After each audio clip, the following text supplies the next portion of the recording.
C'était la première fois qu'un gouvernement négociait avec le Rassemblement national. Est-ce que vous avez pris cette décision seul? Mais je ne négocie pas, j'ai écouté. Si. Est-ce que vous avez déjà vu une fois depuis la Cinquième République où un groupe de parlementaires du Rassemblement national est aussi nombreux?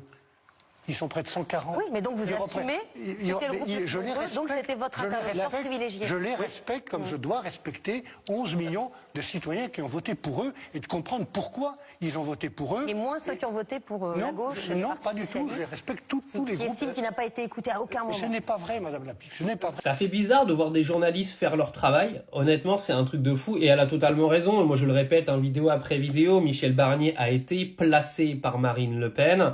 Marine Le Pen est vexée parce qu'elle va devenir inéligible après son procès en 2025.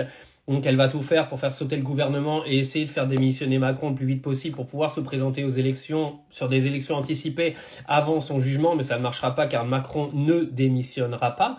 Mais elle est vexée, Marine.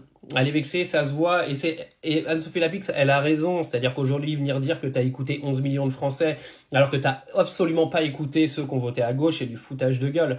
Michel Barnier, on le sait qu'il a été placé là, on le sait que Marine Le Pen a appelé Macron au mois d'août pour placer Michel Barnier, on le sait que ce n'était absolument pas le choix d'Emmanuel Macron de mettre Barnier.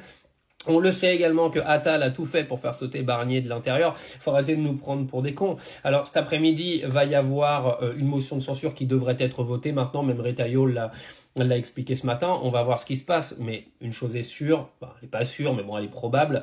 Macron ne démissionnera pas. Maintenant, ce qui va se passer derrière, honnêtement, personne n'en sait rien.